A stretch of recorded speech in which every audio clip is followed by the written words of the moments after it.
दोस्तों, मेरे चैनल हिंदू भक्ति पर आपका बहुत बहुत स्वागत है। कृपया वीडियो शुरू करने से पहले मेरे चैनल को सब्सक्राइब जरूर कर दें और वीडियो अच्छा लगे तो कृपया लाइक, कमेंट और शेयर जरूर करें। अब देर न करते हुए आज की कथा शुरू करते हैं। दोस्तों, हिंदू धर्म में हम सभी रामायण की कथाओं से परिचित हैं। भगवान श्री राम, माता सीता और लक्ष्मण के वनवास जाने के बारे में हम सभी जानते हैं। इन सब के बारे में हम बचपन से सुनते आ रहे हैं। लेकिन दोस्तों, आज मैं आपको उनमें से एक ऐसी घटना के बारे में बताऊंगी जो आपको सोचने के लिए मजबूर कर देगी। इसके बारे में सनातन धर्म के ग्रंथों में भी लिखा है कि बुरे कर्मों का नतीजा हमेशा बुरा ही होता है, फिर चाहे वो कर्म इंसान ने किया हो या फिर भगवान ने। और ये बात तो आप सभी जानते हैं कि मर्यादा पुरुषोत्तम श्री राम ने अपनी पत्नी सीता को एक धोबी के कहने पर त्याग दिया था और अयोध्या छोड़ जाने के लिए भी कह दिया था। लेकिन दोस्तों, क्या आप जानते हैं, माता सीता ने भी बहुत बड़ा पाप किया था, जिसके कारण उन्हें गर्भावस्था में अपने पति से दूर रहना पड़ा था। माता सीता ने ऐसा कौन सा पाप किया था और वो धोबी कौन था जिसकी वजह से माता सीता को वन में भटकना पड़ा था? इससे जुड़ी एक कथा आज के इस वीडियो में मैं आपको बताऊंगी। कृपया इस वीडियो को अंत तक जरूर देखें। अगर आप मेरे चैनल पर नए हैं तो कृपया चैनल को सब्सक्राइब जरूर कर दे ताकि आपको मेरे आने वाले वीडियो के बारे में नोटिफिकेशन मिल जाए। अब देर न करते हुए शुरू करते हैं। दोस्तों, जो कथा मैं आपको सुनाने जा रही हूँ उसका उल्लेख आपको रामायण में मिल जाएगा। दरअसल रामायण कई भाषाओं में लिखी गई है। ऐसे में अलग अलग रामायण में कई तरह की दंत कथाएं मिलती है और ऐसी ही एक दंत कथा माता सीता से जुड़ी हुई है, जिसके मुताबिक त्रेता युग में मिथिला नगरी में जनक नाम के राजवंश का राज हुआ करता था। जनक राजवंश के एक ही राजा थे जिनका नाम था राजा शेर, जो एक बार यज्ञ करने के लिए जमीन जोत रहे थे। उसी समय उन्हें जमीन में से एक छोटी सी कन्या मिली। कन्या बहुत ही सुंदर और प्यारी थी। उस सुंदर कन्या को देखकर राजा बहुत खुश हुए, इसलिए उन्होंने उस कन्या को अपनी पुत्री बना लिया और बाद में यही कन्या सीता के नाम से जाने गई। जब सीता थोड़ी बड़ी हुई तो एक बार अपनी सहेलियों के साथ बगीचे में घूम रही थी।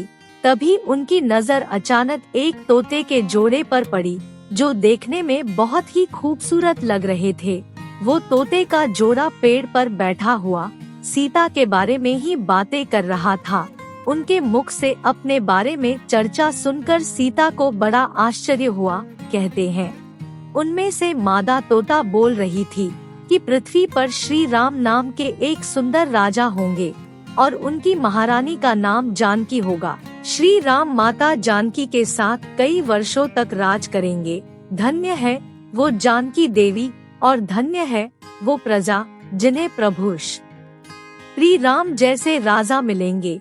एक साधारण तोते से अपने भावी पति का नाम सुनकर माता सीता अचंभित रह गई। उन्हें अपने बारे में और जानने की इच्छा जागृत हुई। माता सीता ने अपने महल के पहरेदारों को बोलकर दोनों पक्षियों को पकड़ लिया और फिर दोनों को पुचकारते हुए पूछा, तुम दोनों पक्षियों को भविष्य के बारे में इतना ज्ञान कहाँ से प्राप्त हुआ? तब पक्षियों ने बताया, इससे पहले हम वाल्मीकि के आश्रम में रहते थे, जहाँ रोज राम और सीता के जीवन के बारे में बताया जाता है। इसीलिए हम दोनों को इस बारे में हर चीज कंठस्थ याद हो गई है। सीता जी ने जब ये सुना तो उन्होंने सोचा कि ये दोनों पक्षी तो बहुत ही दिव्य है, क्यों ना मैं इन्हें बहला फुसलाकर अपने जीवन से जुड़ी सारी बातें पूछूं। यही सोचकर माता सीता ने दोनों पक्षियों से कहा कि तुम दोनों बहुत सुंदर हो, तुम दोनों को डरने की जरूरत नहीं है, मैं तुम्हें कोई नुकसान नहीं पहुंचाऊंगी। तुम बस मुझे ये बताओ, राम कौन है और उनका विवाह जानकी से कैसे होगा? तब दोनों पक्षियों ने बताया महर्षि वाल्मीकि रामायण नामक एक ग्रंथ लिख रहे हैं, जिसमें उन्होंने बताया है कि महर्षि श्रृंगी के द्वारा किए गए उत्कृष्ट यज्ञ से प्रसन्न होकर भगवान विष्णु मानव शरीर धारण करके उनके ज्येष्ठ पुत्र के रूप में जन्म लेंगे, जो कि प्रभु श्री राम होंगे। श्री राम बड़े होने पर श्री राम महर्षि विश्वामित्र और अपने छोटे भाई लक्ष्मण के साथ हाथ में धनुष लिए मिथिला आएंगे और वहां शिव जी के धनुष को तोड़कर जानकी से विवाह करेंगे। इतना सुनने के बाद माता सीता उन दोनों पक्षियों को बताती है, जिस जानकी की तुम लोग बात कर रहे हो वो मैं ही हूँ। मैं सीता भी हूँ और जानकी भी हूँ, इसलिए तुम बताओ कि मेरे प्रभु श्री राम कैसे दिखते हैं। इस पर नर तोता माता सीता को बताता है कि श्री रामचंद्र का मुख कमल के समान सुंदर है, उनके नेत्र बड़े और खिले हुए हैं, उनकी नाक ऊंची और भुजाएं घुटनों तक जाती है, उनका गला शंख के समान है और उनकी सुंदरता का क्या वर्णन करूं। उनके गुणों का बखान तो सौ मुख वाला भी नहीं कर सकता। इसके बाद दोनों पक्षियों एक साथ कहते हैं, जानकी आप धन्य हैं, जो आपको रघुनाथ जी की पत्नी बनने का सौभाग्य मिला है। आपकी जोड़ी तीनों लोकों में सबसे अद्भुत होगी। इतना सुनकर देवी सीता उनसे पुनः सवाल पूछती है और वो तोते का जोड़ा उनके सवालों का जवाब देता है। और इस तरह से देवी सीता जो सवाल पूछती जाती है और तोते का जोड़ा जवाब देता जाता है।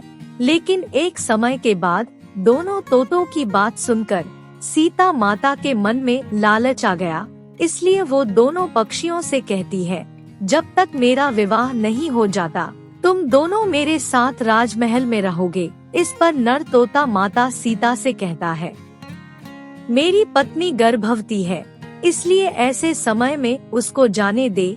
हम दोनों एक दूसरे का वियोग सहन नहीं कर सकते, इसलिए आप मेरी पत्नी को जाने दीजिए। लेकिन माता सीता ने नर तोते की एक न सुनी। इस पर मादा तोते ने माता सीता के सामने गिड़गिड़ाते हुए कहा, मैं गर्भवती हूँ, आप मुझ पर तरस खाएं और मुझे जाने दे। मैं अपने स्थान पर जाकर बच्चे पैदा करूँगी और आप चाहेंगी तो उसके बाद फिर से यहाँ आ जाऊंगी। लेकिन देवी सीता अभी भी मादा तोते को छोड़ने के लिए तैयार नहीं थी। इस बार मादा तोते को गुस्सा आ गया और वो माता सीता को श्राप देते हुए कहती है, जिस तरह तुमने गर्भावस्था में मेरे पति से मुझको अलग कर दिया है, वैसे ही गर्भावस्था के दौरान तुमको भी पति वियोग सहना पड़ेगा। इतना कहकर मादा तोता वही अपने प्राण त्याग देती है। मादा तोता के प्राण त्यागने के बाद नर तोता भी अपनी पत्नी के वियोग में प्राण त्याग देता है। लेकिन प्राण त्यागने से पहले माता सीता से कहता है कि तुमने जो कर्म किया है उसकी सजा मिलकर रहेगी और तुम्हें सजा दिलाने के लिए मैं मनुष्य के रूप में अयोध्या नगरी में जन्म लूंगा और तुम्हें सजा दिलवा कर रहूंगा और मेरे ही कारण तुम्हें पति के वियोग का दुख उठाना पड़ेगा। कहा जाता है तोते की बात सुनकर माता सीता को बहुत दुख हुआ, लेकिन तब तक बहुत देर हो चुकी थी और माता सीता चाहकर भी कुछ नहीं कर सकती थी। बताया जाता है कि अगले जन्म में तोता वही धोबी था जिसने माता सीता के चरित्र पर उंगली उठाई थी, जिसके बाद प्रभु श्री राम ने सीता को गर्भावस्था के दौरान त्याग दिया था। तब माता सीता वन में भटकते हुए महर्षि वाल्मीकि के आश्रम में पहुंची और वहीं पर उन्होंने लव कुश को जन्म दिया। दोस्तों, वीडियो कैसा लगा कमेंट करके जरूर बताएं और वीडियो को लाइक और शेयर भी जरूर करें।